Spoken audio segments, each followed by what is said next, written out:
BTR record जानाया दिनैसिम बोसोरनै जाबाय बिनि दफाफोरा दासिमबो आबुङै मावफुंजायाखै बे मानि थाखाय स्ल' जालांबाय थादों। दिनै गुरुदेब कालिचरण ब्रह्मनि 167थि द'जिथामथि जोनोम सान आरो बेवहाय गुरुदेब कालिचरण ब्रह्मनि गोथार जिउमानिसिम आङो आर'ज गाबो जे बिथाङा अराय सम बर' माहारिखौ बोर सारस्रि हरबाय थाथों आरो लोगोसे अबंलावरिनि खाथियाव आर'ज गाबो जोंनि बयनिबो सिबिजानाय आंगोनिबो आंगो गुरुदेब कालिचरण ब्रह्मनि जिउ सोलेरखौ सोरगोआव अराय सम आलो गोजोनै थानो जायगा होबाय थाथों आरो बिथांनि सान्थौ सानस्रिजों दिनै बर' माहारिया गोबां जौगानो हादों जे सोलायनो हादों सोदांनो हादों सोद्रोम जानो हादों जि समाव जोंनि रायजो जानाय थासारिफ्रा जोबोद गाद्रा गुद्रामोन एबा मोजां मोनसे नेमखान्थिजों सोलिनो हायाखैमोन बै समाव गुरुदेब कालिचरण ब्रह्मआ धोरोम फोसावनायजों लोगोसे जोंनि गेजेराव सोलोंथाइ रांखान्थि समाजखान्थि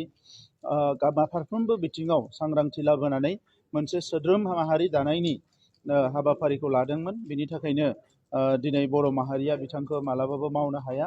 ब्रह्म धोरोम सिबिग्रा सुबुंफ्राल' नङा बर' माहारिनि साफ्रोमबो बर' फिसाखौनो आङो गुरुदेब कालिचरण ब्रह्मनि जि सान्थौ सानस्रि आरो बिथांखौ मान होनो थाखाय खावलायदों आरो बिटिआर गभर्नमेन्टआ देग्लाय बिथांनि जोनोम सानखौ जोङो ट्रास्टजों जयै खुंदों।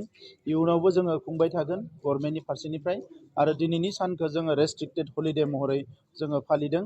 दा फैबाय थानाय समाव गुरुदेबनि जोनोम सानखौ आरोबाव गाजा गोमजायै जों फालिनो नाजागोन। लोगोसे गुरुधाम पर्बतजरायाव गुरुधाम जि दङ बेखौ डेभेलप खालामनायनि थाखाय बिटिआर गभर्नमेन्टआ थोंजोङै ब्रह्म धोरोम आफाद आरो ट्रास्टजों जोङो खामानि मावगोन। रायजोफोर फै गरम जानो खालि सिट दङ बयबो जिरायफै। Hãy subscribe cho kênh Ghiền Mì Gõ để không